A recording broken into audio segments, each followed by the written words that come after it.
buenas noches. Aquí vamos a empezar la explicación del trabajo final del proyecto número 3 para la tutoría. Vamos a compartir la presentación para que ustedes la vayan viendo paso a paso.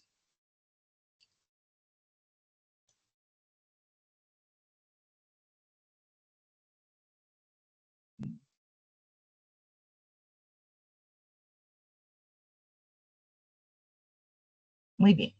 Acá está la portada. Recuerden que esto es muy importante, ¿verdad?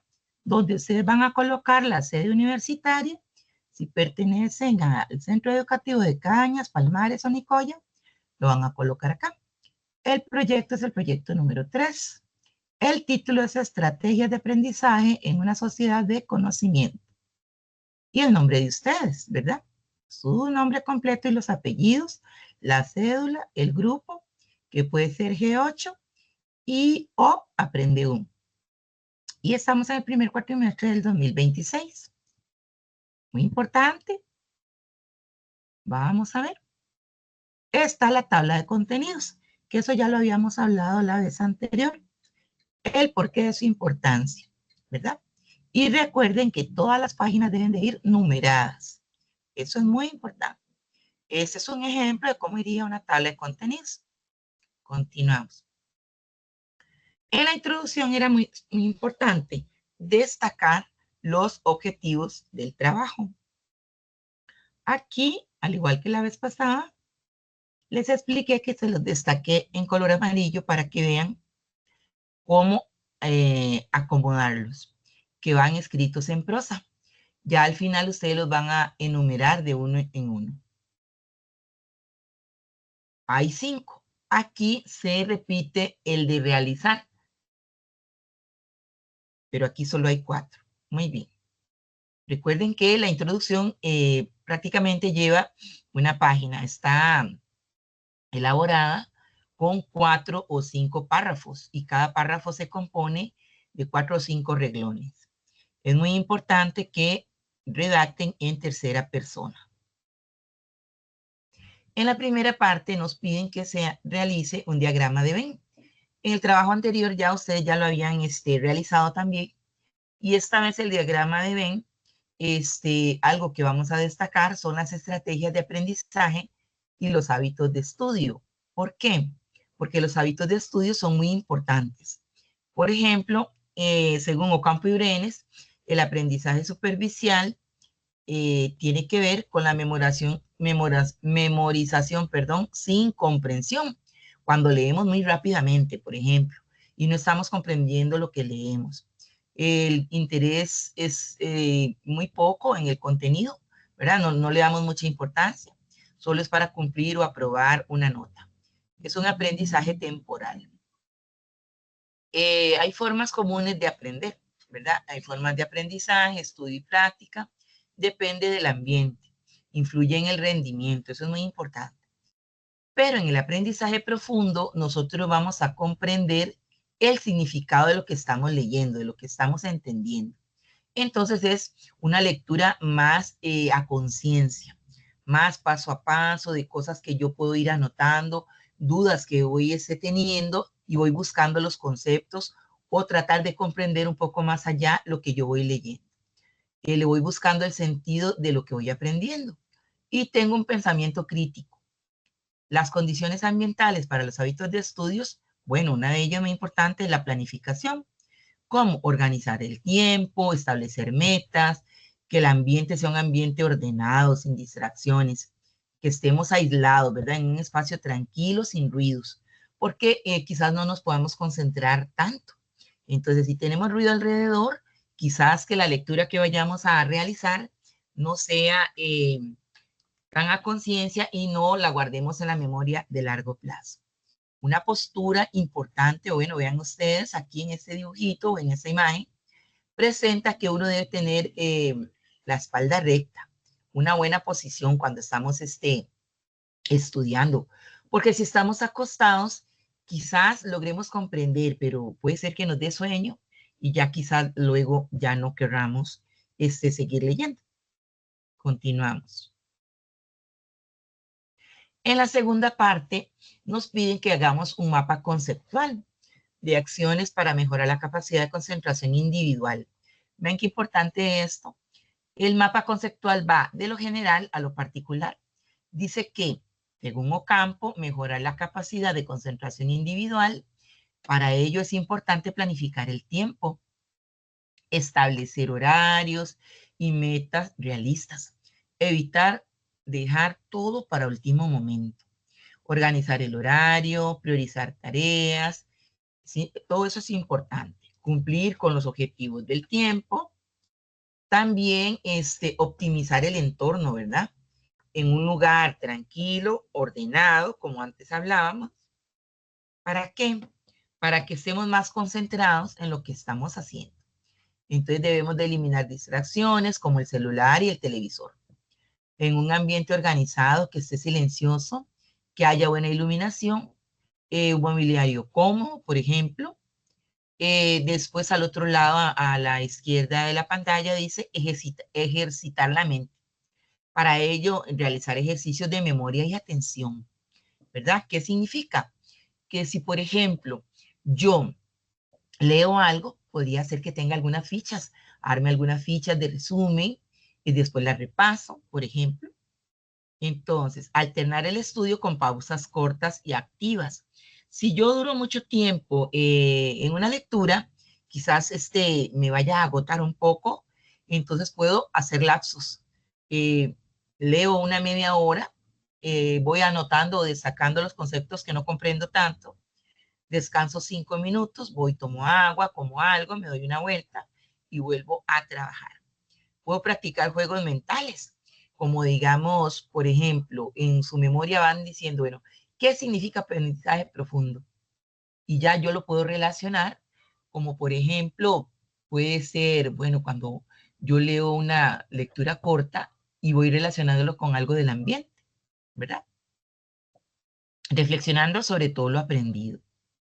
Voy a ir reflexionando con lo que yo voy comprendiendo y con lo que tal vez no me queda tan claro, lo puedo anotar en un cuaderno y luego volverlo a retomar. Dice que voy a ejercitar la mente. Bueno, con una buena alimentación, estudiar de memoria, eh, puedo hacer, como antes decíamos, pausas cortas, pausas activas, cuidar el cuerpo y la mente.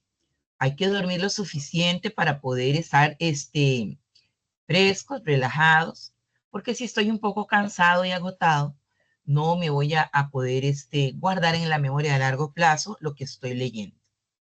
Dice que debo ejercitarme regularmente, comer de forma balanceada, hacer ejercicios y relajarse. Bueno, ¿qué sucede con todo esto? Aquí, por ejemplo, en este mapa conceptual, bueno, es un ejemplo, ¿verdad? De lo que podíamos hacer para estar completamente tranquilos, relajados y que a la hora de realizar la lectura que nos están pidiendo, poder comprender cuáles son las actividades a realizar. En la tercera parte, vean en la tercera parte, aquí se las destaqué en amarillo, todos los puntos que vamos a realizar. Dice que debo de buscar el significado de términos referentes a la investigación en diferentes fuentes de información. Realice cada una de las siguientes actividades. Dice que lea las páginas de la unidad didáctica de Ocampo y Brenes, de la 227 a la 237 de la unidad didáctica de Ocampo y Brenes, 2025. Luego, en el punto 2, dice que proceda a realizar una búsqueda de los significados de ciertos términos que se solicitan. Posteriormente, utilizo algún modelo de lenguaje generativo, como el GPT, por ejemplo, todas esas inteligencias artificiales que hay, de las que ustedes gusten realizar, utilizar, y ahí pueden conseguir esa información. Dice que hay gran variedad, como ustedes las conocen, hay muchas, pueden utilizar las que a ustedes más les parezca mejor. Pero en el punto 4 dice que los términos por definir son las características de la persona investigadora. O sea, yo voy a investigar en una de esas fuentes qué características tiene una persona investigadora. Luego, voy a investigar el tipo de información formativa, ¿A qué se refiere? ¿Qué es la información formativa? Luego, en el punto C dice que ¿cuáles son los alcances de la información formativa? En el punto D vamos a buscar las fuentes de información. ¿Qué son las fuentes de información? ¿Qué es lo que nos dice? ¿De qué nos habla? De acuerdo al tema que ustedes van a buscar, así la fuente va a darnos toda la información que se requiere. Pero hay un punto, el punto E, muy importante, que dice la ética en la investigación. Vean ustedes qué interesante ese punto. Pero aún más interesante en el punto 5, cuando dice, una vez que tiene todas las definiciones, explique con sus propias palabras la diferencia que existe entre ambas definiciones. Para cada uno de los términos utilice una cita directa de menos de 40 palabras o una paráfrasis en el estilo APA. Y tiene una extensión mínima de cada una de las respuestas de media página. Vean acá, hay un ejemplo de cómo lo vamos a hacer. Ejemplo, dice, se le da la indicación o un prompt a la inteligencia artificial, la siguiente. Actúa como investigador y defina la palabra investigar. Entonces yo voy a poner en la inteligencia artificial en el buscador, la que más a mí me interese o con la que más me sienta más cómodo, ¿qué significa la palabra investigar? ¿A qué se refiere? ¿De qué nos habla? Entonces, vamos a poner la definición que nos está dando la inteligencia artificial que yo escogí. Por ejemplo, esta dice, definición de la inteligencia artificial. Investigar es un proceso sistemático de recopilación, análisis e interpretación de información con el propósito de responder preguntas, resolver problemas o generar nuevo conocimiento. Este proceso se fundamenta en métodos científicos, criterios de objetividad y una revisión crítica de fuentes confiables. ¿Dónde lo encontré? En OpenAI 2025. Eso me está diciendo el OpenAI, el concepto de investigar. Pero vamos a ir a buscar la definición que nos da Ocampo y Brenes. Dice, Barrante 2016, citado por Ocampo y Brenes, aclara que el verbo investigar proviene del latín investigare. Eso significa seguir un rastro a la actividad del entendimiento que caracteriza por buscar conocimientos más externos y más extenso y profundo. Eso está en la página 206 de Ocampo y Brenes. ¿Quién lo dijo? Barrantes. Ellos lo están citando, pero lo dijo otro autor. Entonces, veamos a ver ahí qué es lo que nos dice, quién nos está diciendo eso. Pero yo, como estudiante, voy a buscar la diferencia entre ambas definiciones. Si encuentro alguna que es diferente, en que se parece, voy a dar mi punto de vista. O por lo contrario, tal vez no se parecen nada o son muy similares.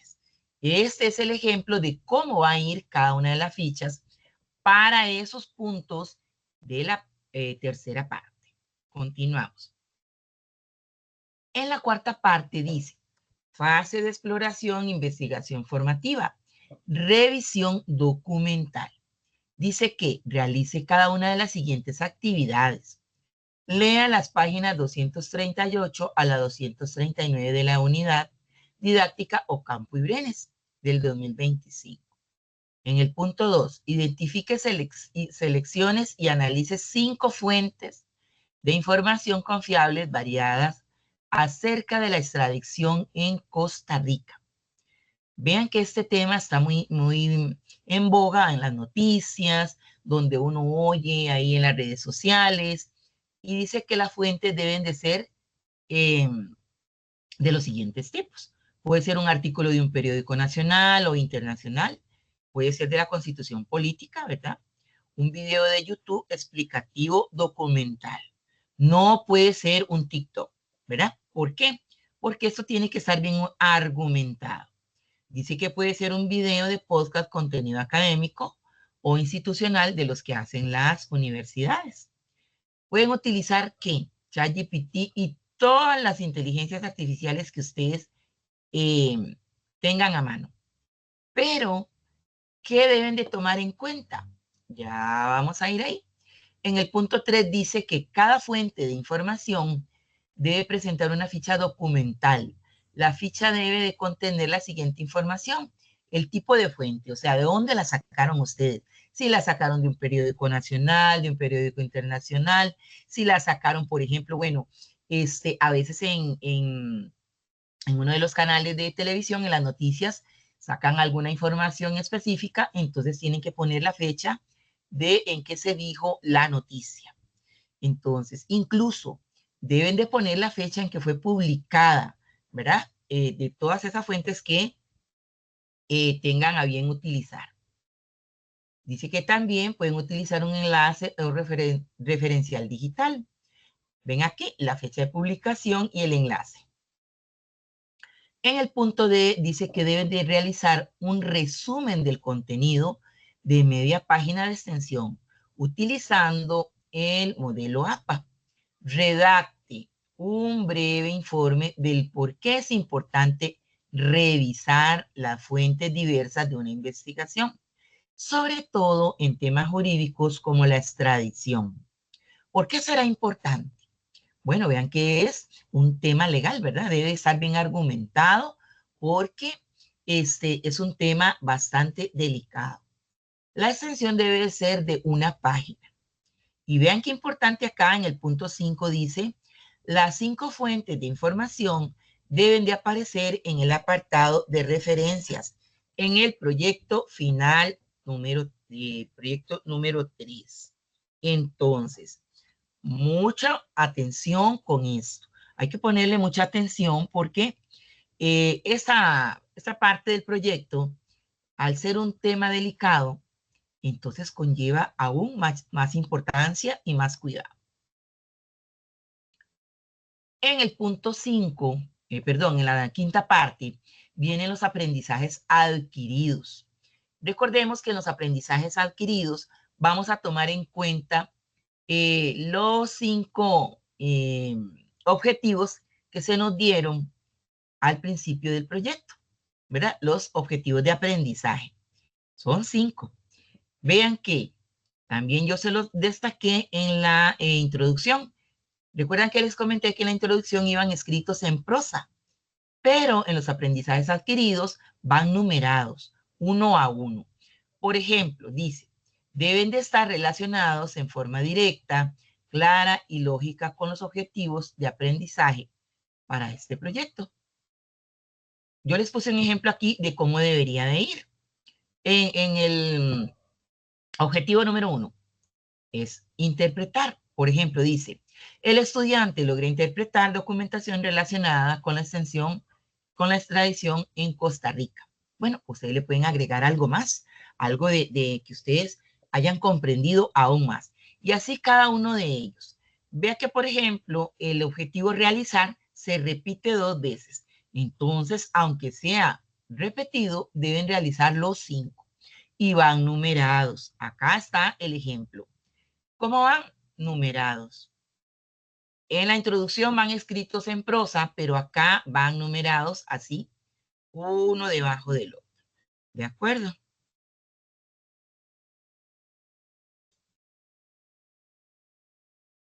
En la sexta parte vamos a recordar la referencia bibliográfica. Anteriormente yo les comentaba que no están colocando la fuente de la orientación académica. Y recuerden que la orientación académica es la fuente primaria, la número 1. De ahí es donde ustedes cogen toda la información, el paso a paso, las actividades que tienen que realizar, qué es lo que deben de hacer, qué es lo que deben colocar, cómo se debe de hacer. Incluso está las rúbricas, ¿verdad? Para ver qué evaluación tiene cada actividad, cuántos puntos se toman en cuenta. Entonces, la deben de colocar. Y se coloca de esta manera. Cátedra de estudio a distancia, investigación. Entre paréntesis vamos a colocar 26-1. ¿Por qué 26-1? Porque resulta ser que estamos en el primer cuatrimestre. Entonces, por eso va así. ¿Y cómo se llama la asignatura? Procesos y estrategias para el aprendizaje a distancia. ¿El código cuál es? 05442 orientación académica, Escuela de Ciencias Sociales y Humanidades. UNED. Aquí están las siglas. Si ustedes la quieren poner Escuela de Ciencias Sociales y Humanidades, igual lo pueden poner, pero aquí pueden colocar las siglas. UNED. En esta parte de la cátedra, de la fuente de la cátedra, no se pone EUNED porque no lo realizó la editorial. ¿De acuerdo? Por eso se los puse, se los destaqué en este color. Pero vamos a la parte de la unidad didáctica que nosotros trabajamos, que es de los autores Ocampos Hernández C y Brenes Ceciliano H. Va de esta manera. Se coloca el primer apellido, luego el segundo apellido, punto y coma, y la inicial del primer nombre. Y entre paréntesis, el año en que fue editado. ¿Cuál es el título de esta unidad? El aprendizaje en la educación superior a distancia, junto EUNED. ¿Ven ahí? EUNED en esta parte sí va porque lo realizó la editorial. Entonces, tómenlo en cuenta porque eso es muy importante, ¿verdad? Ya que a veces colocamos de manera incorrecta los apellidos o el nombre, incluso la fecha, y pues es una forma también de respetar a los autores, sus derechos de elaboración. Vean aquí eso que se los coloqué, dice nota. Aquí deben de aparecer todas las fuentes que ustedes buscaron para realizar la cuarta parte. ¿Cuáles fueron esas fuentes? Eran 5 que deben de buscar para la elaboración de la extradición en Costa Rica, ¿verdad? Entonces, tienen que aparecer 7 fuentes, con las de la orientación, que sería de la cátedra, estudio a distancia e investigación, las de Ocampo Hernández y Brenes Ceciliano, y las 5 que ustedes van a encontrar. Muy bien. Acá hay un ejemplo de cómo citar la inteligencia artificial según el modelo APA. Eso nos va a servir mucho. ¿Por qué? Porque es un modelo sencillo que nos puede ayudar a la hora de citar las fuentes. Muy importante. Cuando nosotros buscamos artículos en línea, ¿verdad? Ahí incluso viene la hora en que fue publicado. Entonces, la fecha, la hora, el año, todo eso es muy importante de anotarlo. Pero aquí está un ejemplo que les puede ayudar bastante. Aquí tenemos una situación con la aplicación del estilo APA, de la publicación APA. Hay unos ejemplos muy buenos en el libro, en la unidad didáctica, a partir de la página 250 a la 255. Vean que la cita textual corta dice, ese es un ejemplo, ¿verdad? Cita textual corta es de menos de 40 palabras. Según Ocampo y Brenes, 2025, dice, la autorregulación en el aprendizaje permite al estudiante gestionar su tiempo, motivación y estrategias de estudio de manera efectiva. Eso lo encontramos en la página 32. Otra forma válida sería la autorregulación en el aprendizaje permite al estudiante gestionar su tiempo, la motivación y estrategias de estudio de manera efectiva. Lo dijo Ocampo y Brenes y está en la página también 32. Pero vamos a ver un ejemplo de la cita textual larga, que es de más de 40 palabras.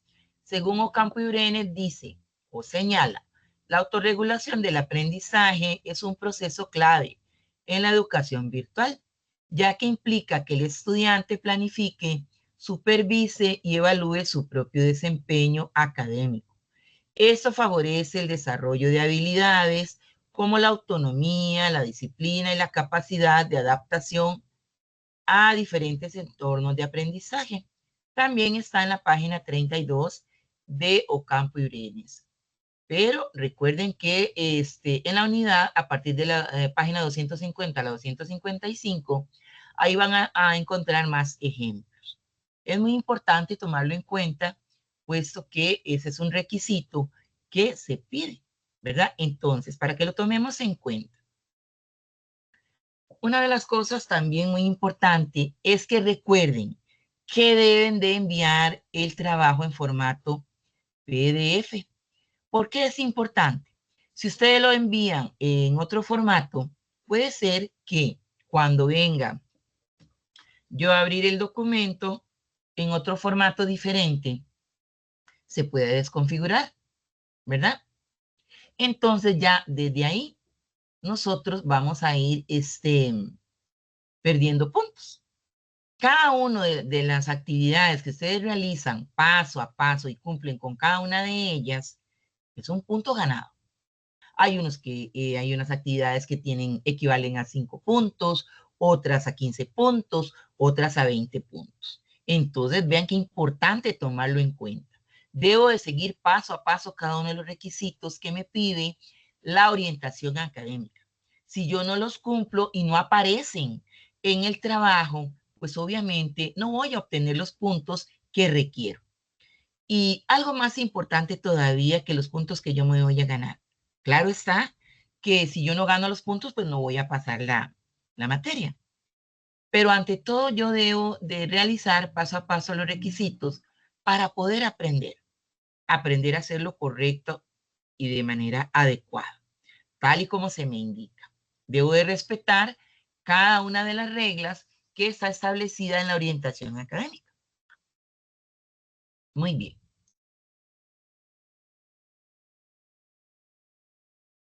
Eh, Este mensaje es para motivarse, ¿verdad?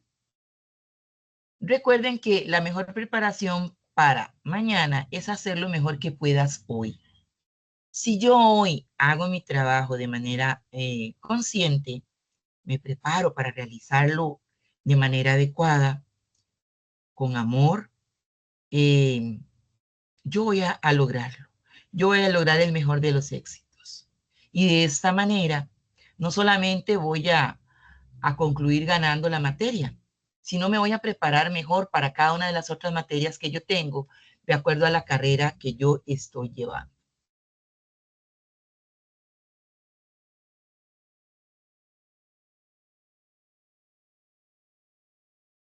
De esta manera, rápidamente, explicamos cómo van a realizar el paso a paso del trabajo final. Yo les voy a dejar en el foro de dudas la grabación con el link y ustedes lo van a abrir. Muchas gracias.